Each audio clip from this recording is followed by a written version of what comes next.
Welcome to Birken Forest Monastery live stream. I'm Ajahn Sona, and we welcome questions. Let us begin, Pia, with the first question. Ajahn, our first question is from Brittany in Tallahassee, Florida, United States. What advice would you give to someone who is attached to helping others and being needed? In my work, I'm expected to assist others in their emotional lives, yet sometimes a tiny flash of anger appears when I find my help is not really needed. I've discovered that my ego seems tied up in how well I can help, even though the situation is not about myself. Help. Well, that's good that you have insight into your situation, that you're aware that your sense of self-value is based on service to others. And that's very beautiful. I mean, who doesn't cherish a person who is helpful to them? And it's very necessary part of the development of a human to have that sense of compassion and willingness to help in many situations. But the fact that you're aware that without that, when you're not needed, you have a sense of devaluation. That is the side that you have to work on. And you say you're attached to this sense of value which comes from service. And that's a good word. That is more or less the English translation of the Buddhist ideas of basing value on in a dependent situation. So what you need to do is understand that a human has value outside of that. Why do people have that kind of attitude? I think it's leftover from more or less naive Christianity or an unrefined type of Christian understanding where your happiness is valueless and everybody else's well-being must be placed first. That's probably a misunderstanding of Christianity, and it's also a misunderstanding, or it doesn't appear in Buddhism. We have a duty to ourselves, and the reason why is that nobody else can restructure our thinking patterns. Only we can do that. There are a lot of things that only we can do for ourselves, and we should do for ourselves, and one should hold one's sense of value in high regard. In other words, how can you have goodwill for others if you don't have it for yourself? Isn't there this saying, love thy neighbor as thyself? So that presumes that you love yourself. So there's nothing shameful about loving yourself and taking care of yourself and experiencing free time without the burdens and demands of caring for others as valuable and not decreasing your own self-worth or value. So this is something to work on, is to see that pure contemplative practice, meditation, is extremely valuable for yourself. And it will smooth out a lot of your moods and so forth, and so that will become useful for taking care of others as well. So by taking care of yourself, you are more resilient for taking care of others. And so it's half the formula is there for you. You do value taking care of others, but the other half, the full sense of self-worth, even without doing service for others, needs to be increased and developed. And you need reassurance that it is an entirely appropriate emotion to have, to value free time and to experience a sense of relief, in fact, from the duties of taking care of others. So, Pia, next question. Our next question is from the live feed from Bhavani in India. Does mind require body for its survival and to attain nibana? Well, that's a very good question, and this is one of the great philosophical questions as well, the mind-body duality thing. Most religious traditions ascribe that the mind is something entirely different than the body. In modern times, sort of a reductionist, materialist philosophy says there is no mind apart from the brain or the body. And so what did the Buddha say about this? He did not give a specific answer setting aside the problem of duality of body and mind. However, there's a few similes. Sariputta, when asked about body and mind, he said they are like two sheaves of wheat standing in the field, leaning against each other. The body and the mind lean against each other. If you pull one out, the other one falls. So if you pull the mind out, the body falls. You pull the body out, the mind falls. So they depend on each other. They're not identical, but they're dependent on each other. So in all of the conditions of even the most subtle, what's called the abhidhamma, the more analytic, commentarial aspects of Buddhism, and they wrestle with the question, can the mind be free from all material elements? And usually they agree that there's a subtle materiality, that consciousness requires a subtle materiality in even the highest states of being. So even in the what are called the Brahma Viharas, the dwellings of the higher deities, sort of thing requires some sort of subtle substance. So yes, there is a dependency of consciousness on materiality, which ultimately ceases at nibana. Well, I hope that clears it up for everybody. Yeah, you may or may not find that satisfactory, but I think that it's fairly compatible with some ideas of modern science, but at the same time, we insist that consciousness can depart or condition. The last moment of the consciousness of this life can condition the arising of the first moment of the next life, and that they are separated only by a moment. So that's how the process of consciousness works. It's not a thing that goes from one body to another, but it is a stream of energy that is in perpetual change and is just conditioning one moment after another, more or less like electricity as it flows in wires. And I'll leave you to explore that. I'm sure there are some good Wikipedia articles on how electricity moves through wires. It may surprise you. Well, let's move on to the next question, Pia. Next question is from Susan in San Diego, California, United States. Dear Ajahn, some Dhamma teachers use the idea of feeding seeds for cultivating wholesome qualities and not feeding the unwholesome seeds. Are these seeds or wholesome qualities and unwholesome qualities in each of us? Is Buddha nature available within each of us? How do you recommend looking at this, please? I don't believe you align with the concept of store consciousness. Yeah, I would say that your vocabulary is a bit Tibetan Buddhist.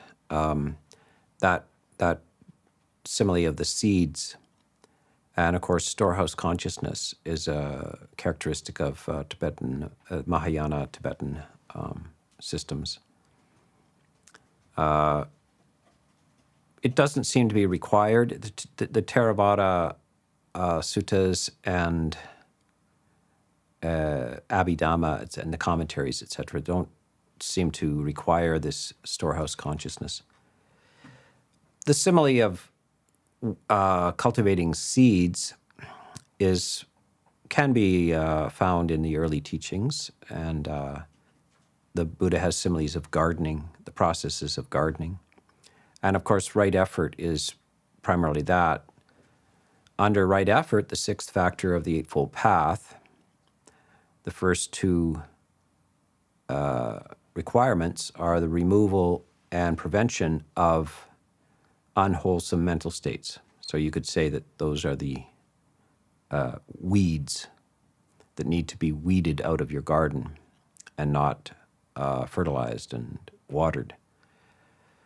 And then the next two requirements are bringing into existence and sustaining and cultivating and deepening positive, wholesome mental states. And so those are the flowers and the vegetables.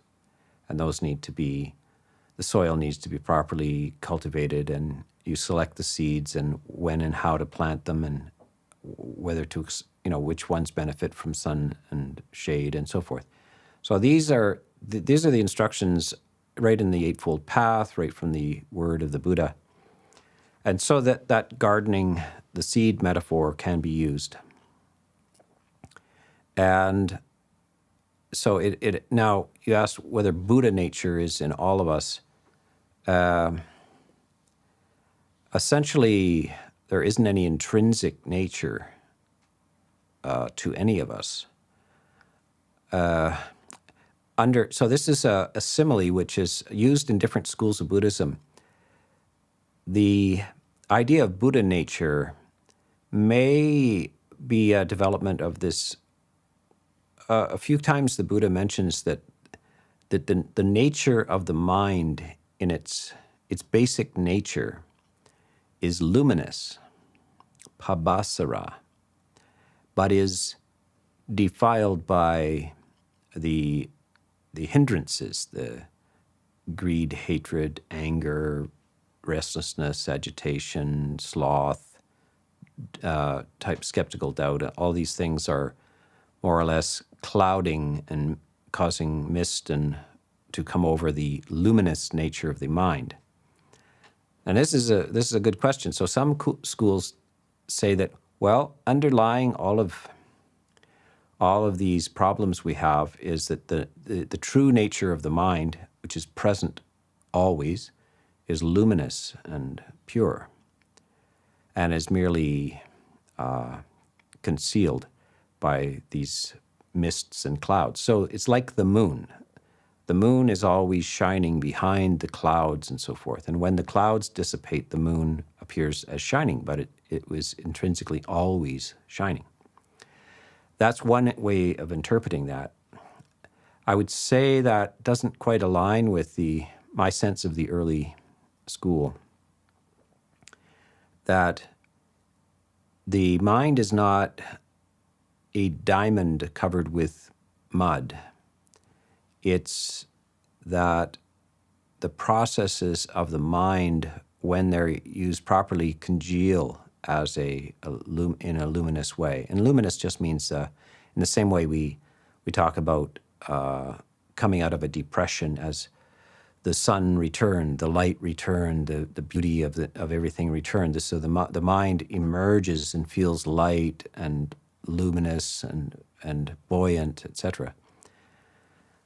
Though that's not a permanent state. It's something that the mind, if not self-harassed, if not harassed by greed, hatred, and delusion, will return to that condition.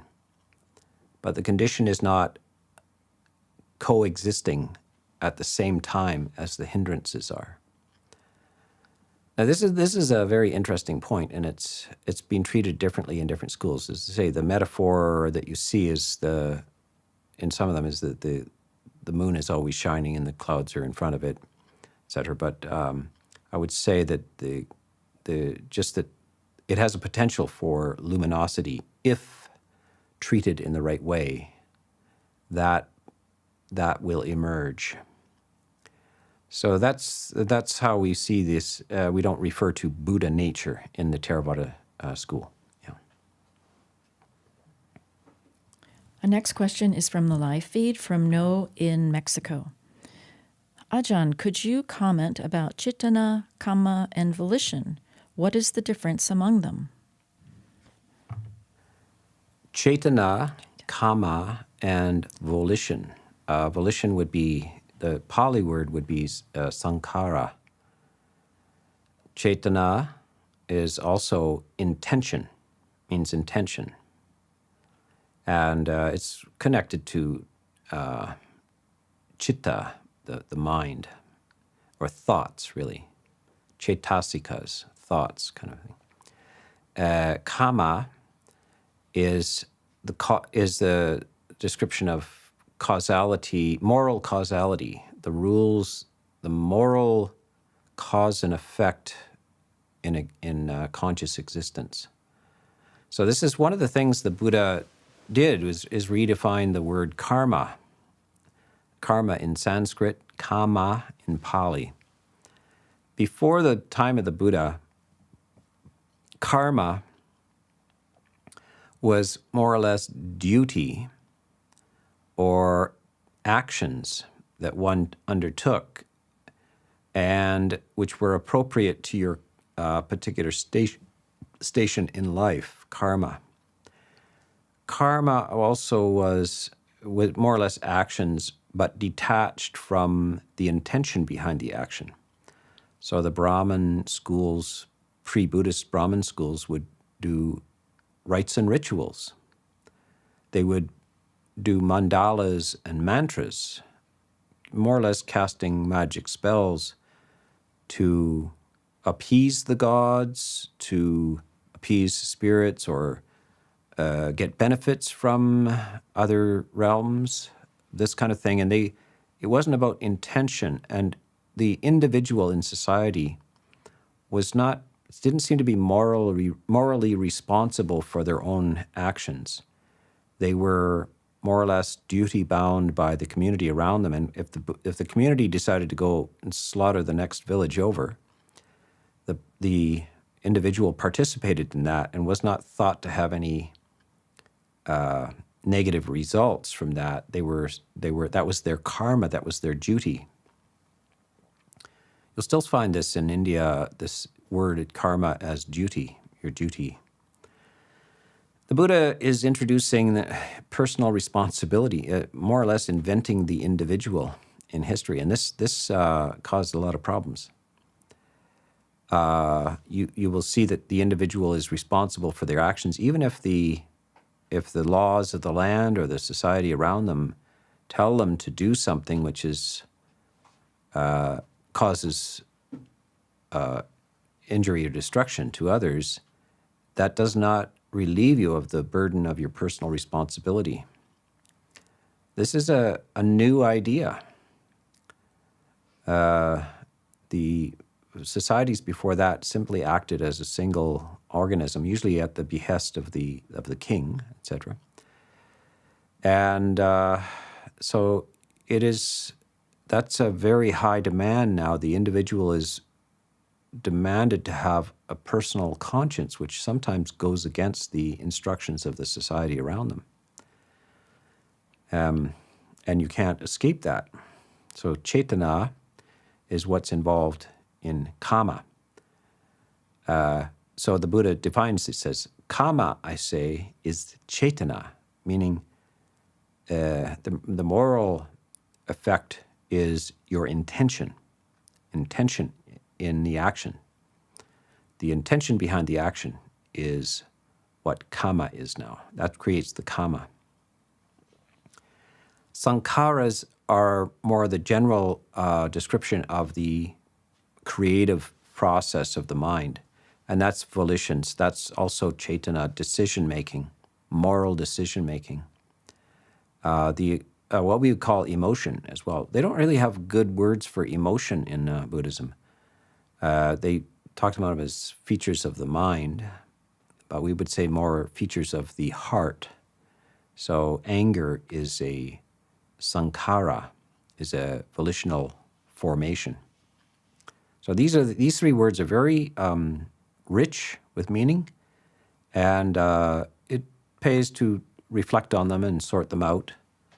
They're complex, but a modern all languages basically have some words for that. And especially in modern times, we understand that the individual has responsibility for their own actions, has a conscience, is duty-bound to do the moral thing, at least in more or less the Christian West, and in most of the theistic religions, and including Buddhism and Hinduism as well. But I would say in absolute modern materialism, modern pure non-spiritual materialist outlook has a difficulty with developing moral theory. And you will see that there's the modern times of questioning all the meaning and the consequences of individual moral acts. And that is a problem for modern scientific, scientism type thinking, scientistic thinking, which is purely materialistic. Where is the moral consequences of things? Aside from just getting caught and being put in prison, are there any consequences for actions? Are there any? What is the good? And how do you establish it? So this is systematically taken care of in Buddhism, and in a very deep way.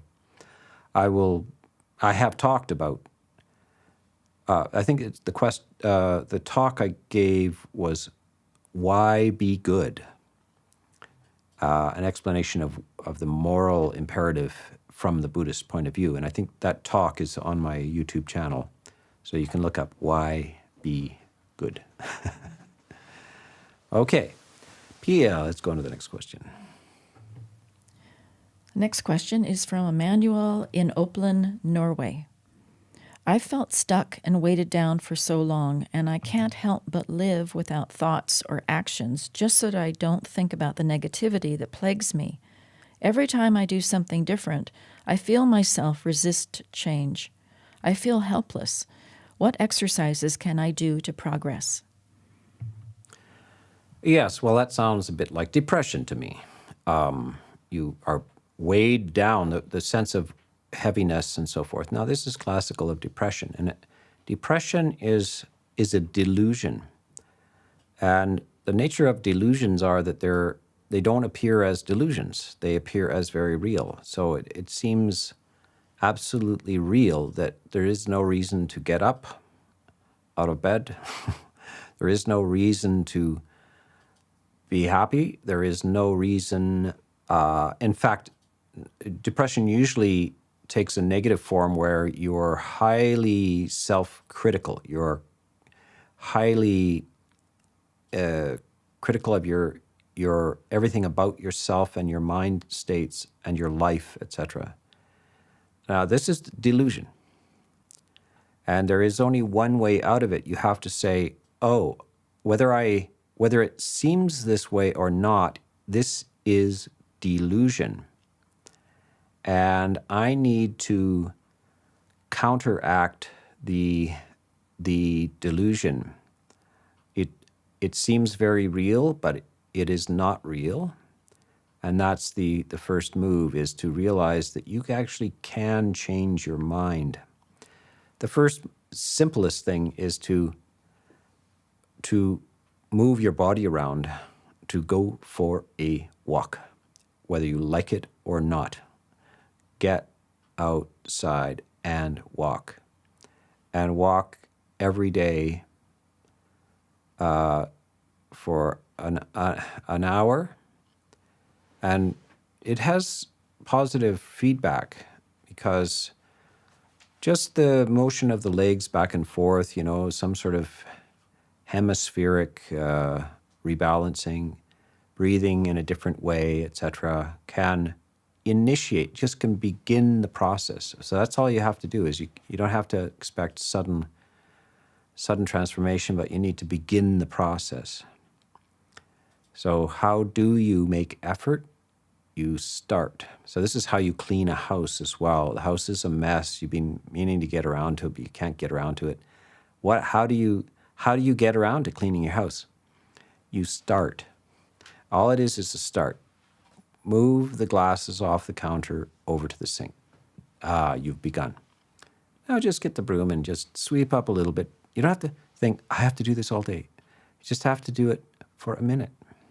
And then 1 minute leads into the next minute, and pretty soon, 15 minutes in, you're kind of enthusiastic about it, and things are changing, moving around. So this is how you do it. It's not a monumental task that you undertake. It's the first minute that initiates things. It's always just to begin. So the first beginning is go outside and walk. Second, clean your house, wash your clothes, take a shower. Then listen to a Dhamma talk. And apparently you have already sensed that that is the right thing to do. And here you are listening to the voice of another. So when you run out of energy, another person's voice can energize you. You have no energy for yourself. Let another person bring you into a different mood. So the voice of another is very important. Somebody who is telling you, it can be very good. It's very nice. Even a dog can tell you that. The dog does not seem to have an existential problem. It's in a good mood. As soon as you want to go for a walk, it wants to go for a walk. You want to throw a tennis ball, it wants to run and catch it. It's just telling you that life is fine. It's okay. Everything's good. So this is, you depend on others that are in health, in a state of health, to help you into that state of health. So there's a few suggestions about initiating the movement towards luminosity and the potential for coming back into a sense of energy and positive well-being. John, our next question is from the live feed from John in Toronto. What did the Buddha mean when he said the quality of Dhamma will decay over time? What is your opinion of the quality of Dhamma today? How about compared to 100, 500, or 1,000 years ago?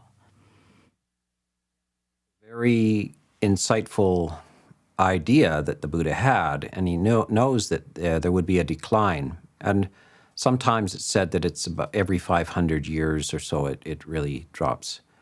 And there's all kinds of commentarial descriptions of this, saying that the first 500 years are the age of the Arahant, like the fully enlightened person, and the second 500 years it declines to the third stage of enlightenment, the next 500 to the second stage of enlightenment, the next 500 to the Sotapanna, and then nobody's getting enlightened. Or it goes back to the Arahant, the fully enlightened. So after 4 cycles down, 5 cycles down, it goes back to the possibility of full enlightenment.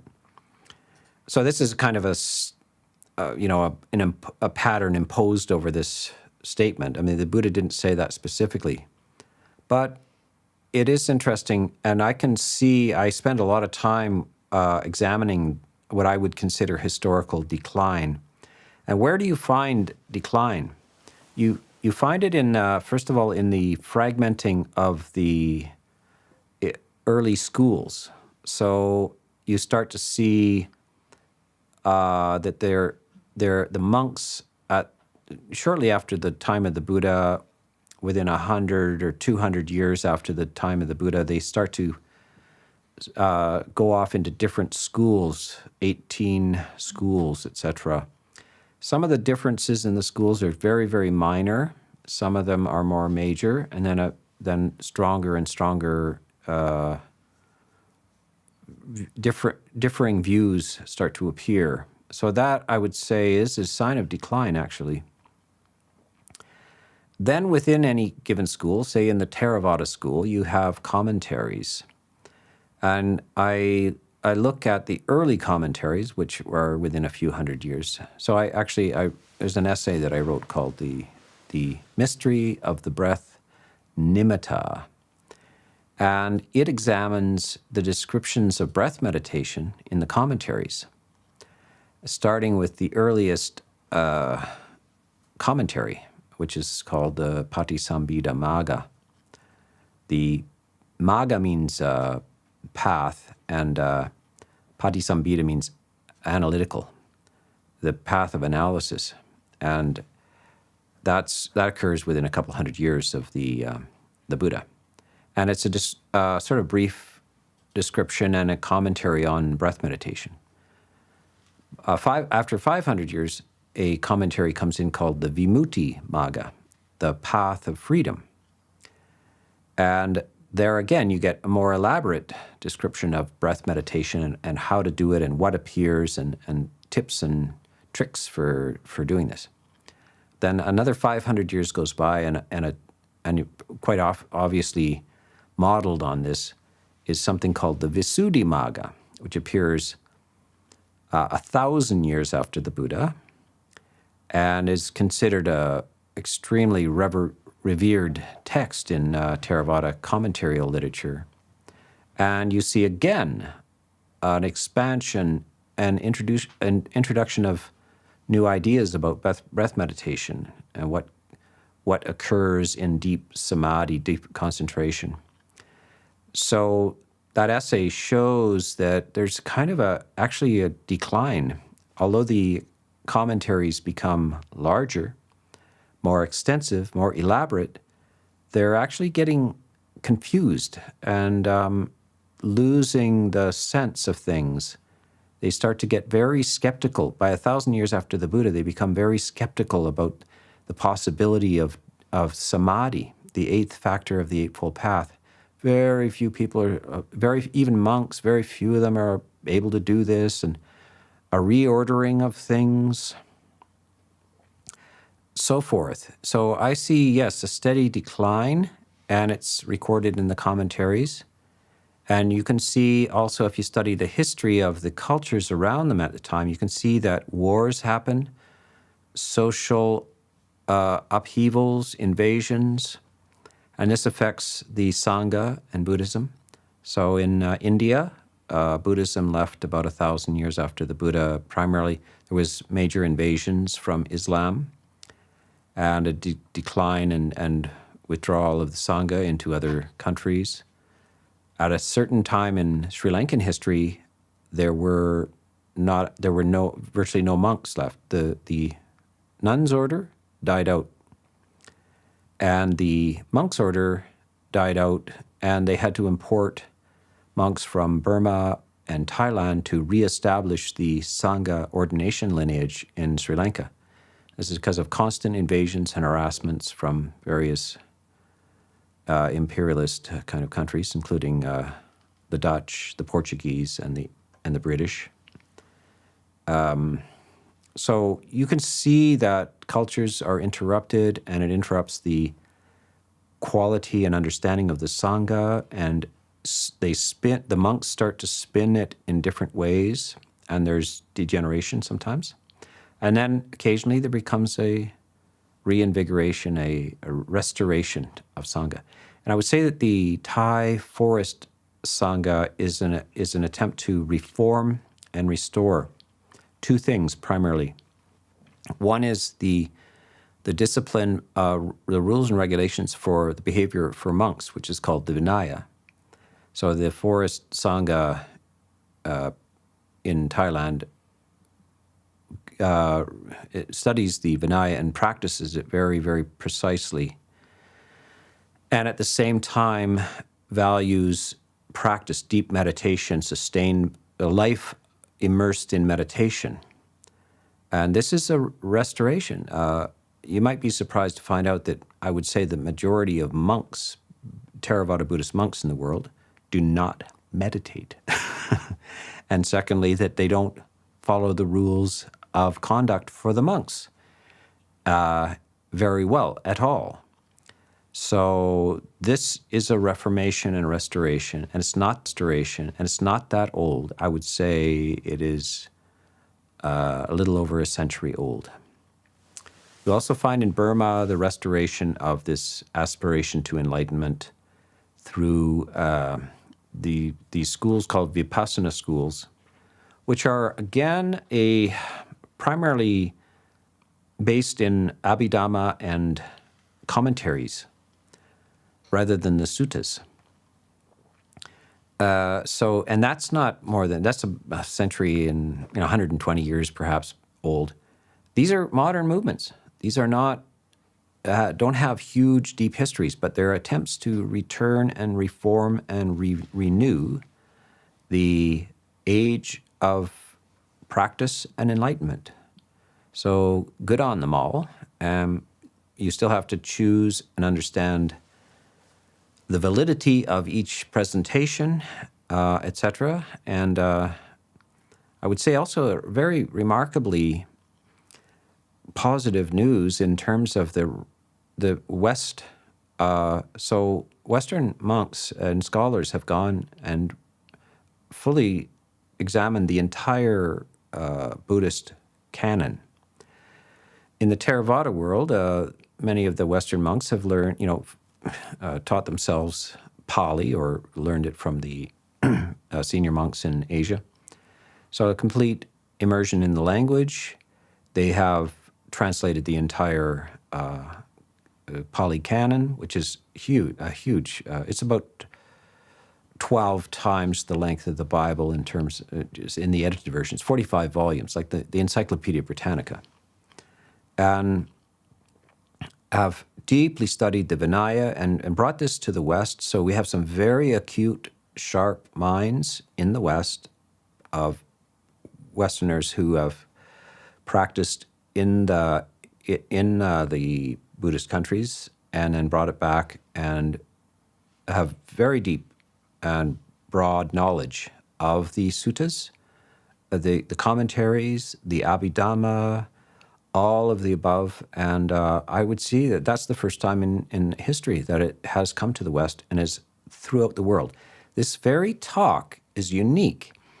This hasn't occurred before. I'm talking to people all over the world right now at a fairly deep level. And a lot of people who are listening to this are fully conversant with these ideas in Buddhism. They know the Eightfold Path. They are aware of the differences of the schools. Now, to be able to talk to thousands of people simultaneously like this at a fairly mature level is absolutely unique in history. So we have something to celebrate and be very uplifted by. So this is very important that we're in a time of great reform, renewed interest in the full cultivation of enlightenment, etc. So I'll leave it at that as a brief summary. Our next question is from Ludovic in Brossard, Quebec, Canada. Where does empathy take place in the Buddhist tradition? Would sympathy be more adequate on the path?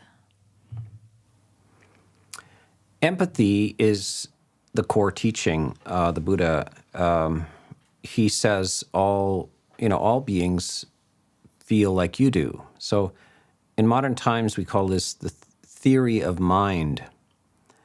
That to have a theory of mind is that you have a theory that other people feel like you do.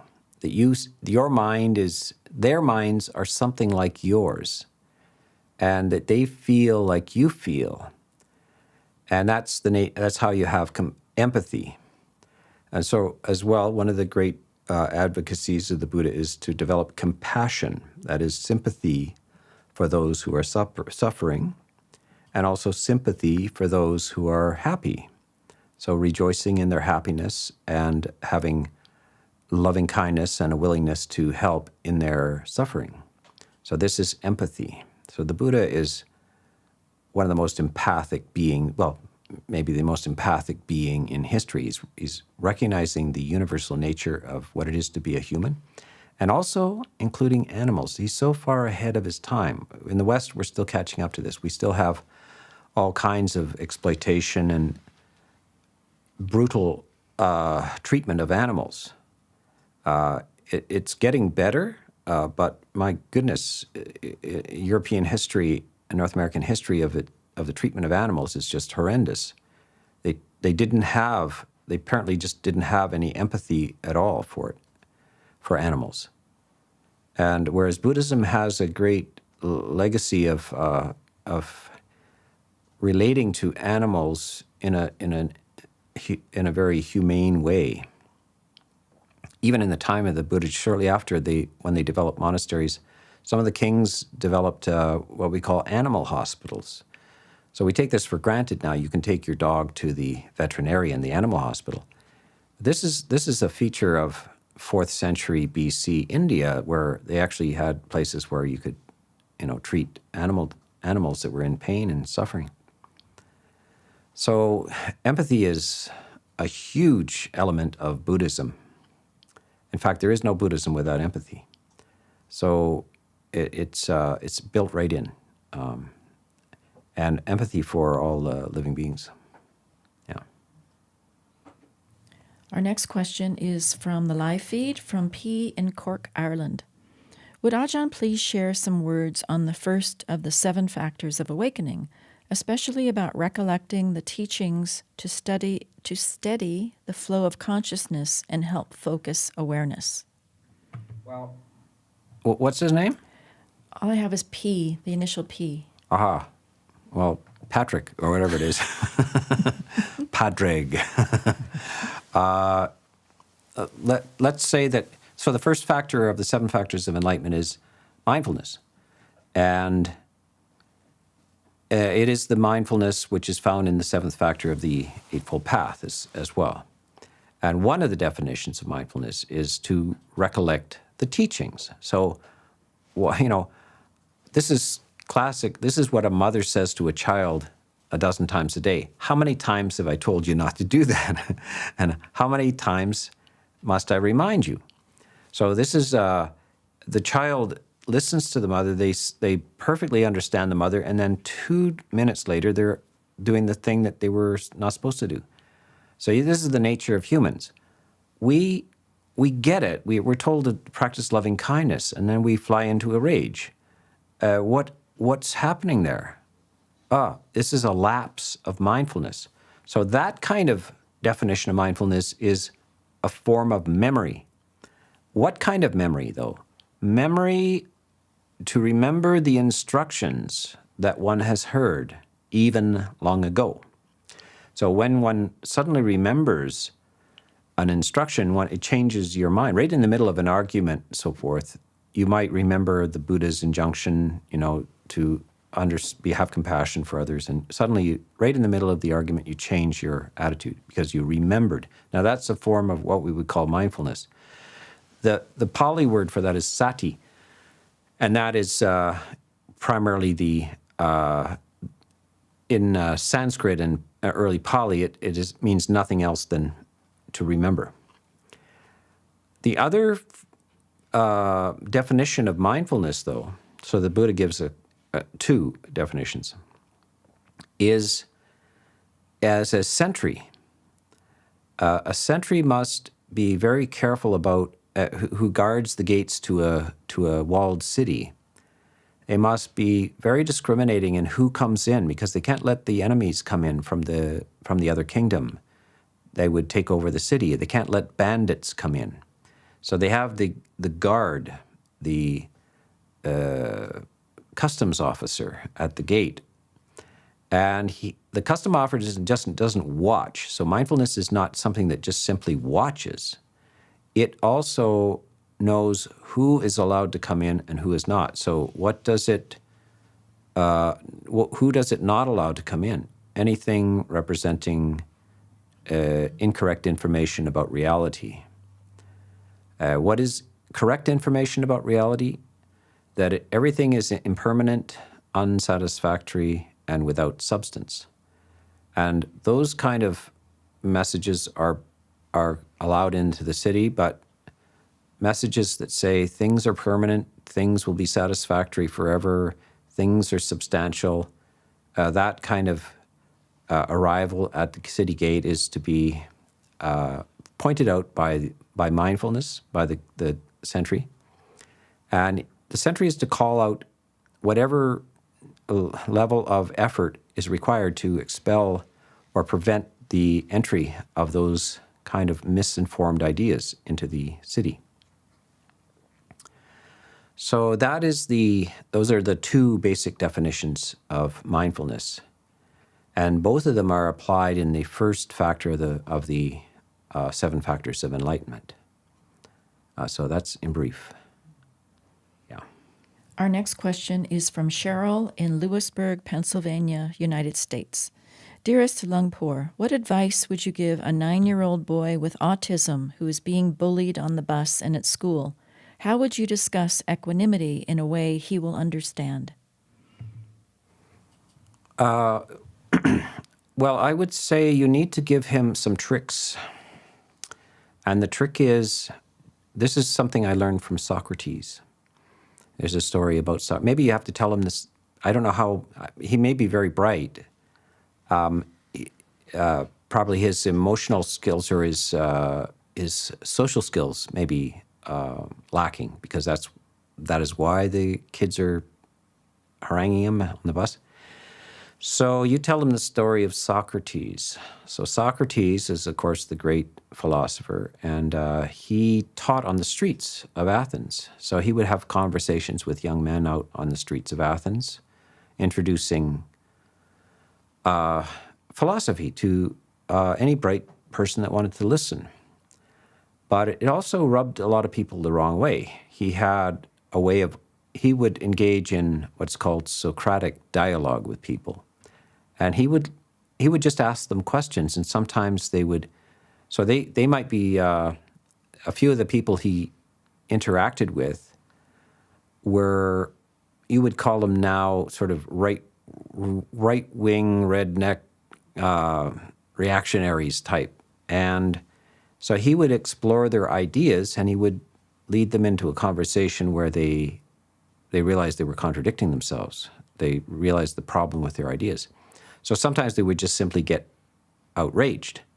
So they weren't very rational, they were just angry. And one day, so his young philosopher friends had great regard for Socrates.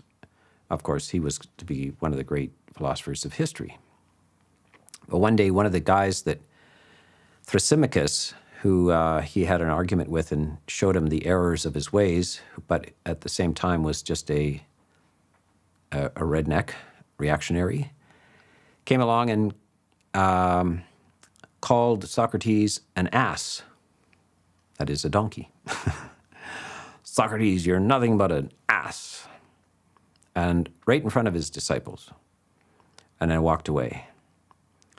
And then Socrates, they looked at Socrates and they were very embarrassed and everything. And he was looking at them and said, "What's wrong?" Well, they sheepishly said, "Well, he just called you an ass." And so Socrates said, "Oh, he wasn't talking to me because I'm not an ass. So therefore, it wasn't an insult to me because it has nothing to do with me." So that is what you should tell that little boy. Say, they're not talking to you because you're none of those things they say you are. So they're talking to somebody else. It has nothing to do with you. So that, if he has that story to hang on to and say the greatest philosopher in all history used to be called a donkey on the street, but he knew he wasn't a donkey. So he said, he's not talking to me.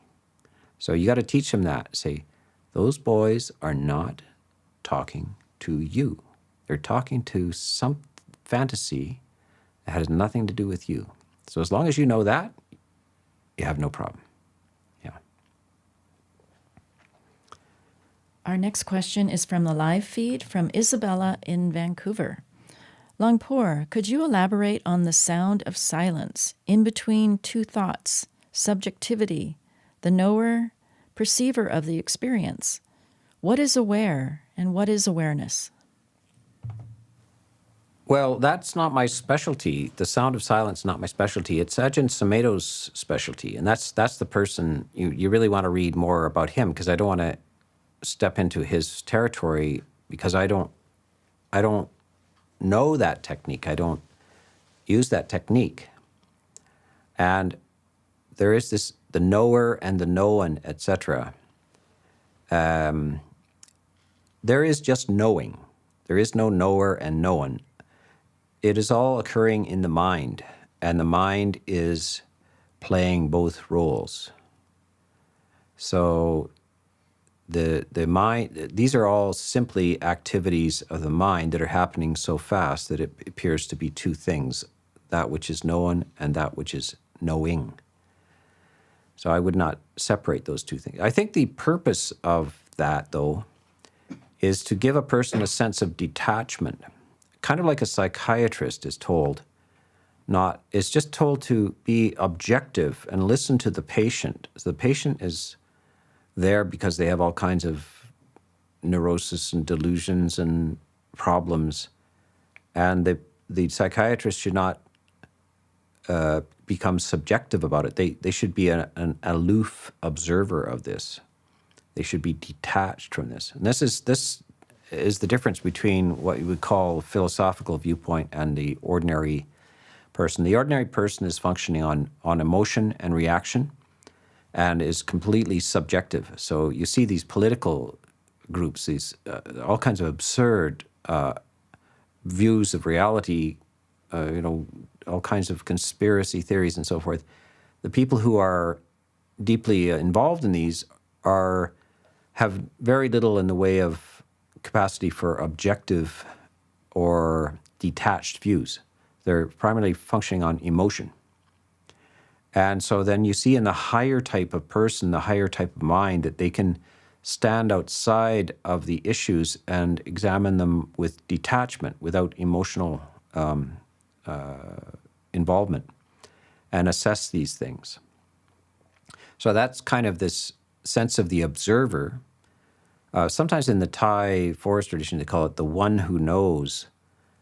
To have a sense of the one who knows is primarily to learn to have a sense of objective observation. So to be in the position of the knower of things. It's a trick. It's a trick. A certain kind of strategy for teaching people, and most people are more subjective and emotional, how to detach themselves and how to find their way into the observer, that observer position. So that's how I would use that. But as I say, if you want the detailed information about it, then go to Ajahn Sumedho's teachings. Ajahn, perhaps our final question for today will be from Tony in Eastham, Massachusetts, United States. Dear Ajahn Sona, I have a question about the animal realm. Why is it considered inferior to the human one? When I observe wild animals, particularly the birds, I see creatures who suffer aging, illness, loss, and death, but who do not display greed, anger, and delusion. Why did the Buddha say this? What did the Buddha say about this? Well, the Buddha was very clear that the animal realm is a unfortunate birth, and that when you're in the human realm, you realize that you are in a fortunate place. And most humans have the capacity for reflection, and that they can sort of stand outside themselves and reflect, whereas animals don't have that capacity. But they do have greed, hatred, and delusion. You will see that they operate, you can see a dog that's in a fight or wrestling over the same dog bowl with somebody else. They assert themselves very much that way.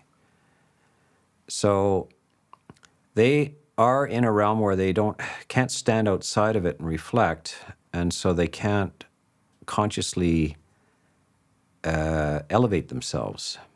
They're just functioning mostly on instinct and so forth.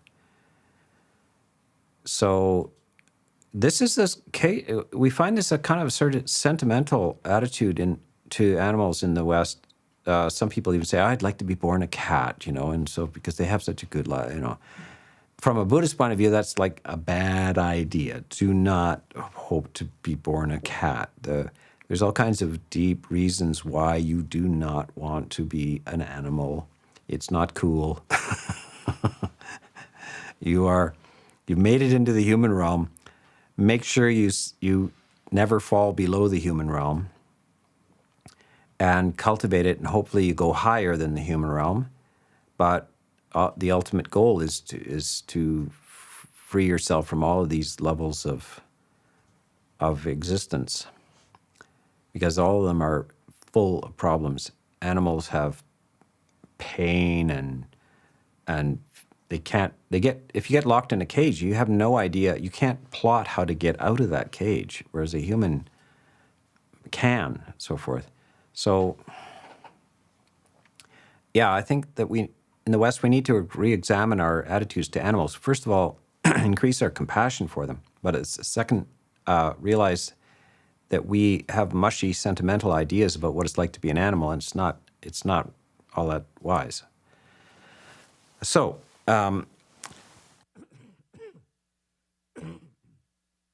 we will wind up today our question and answers, and some very good questions today. And we plan to be back next week with a Q&A as well. So long.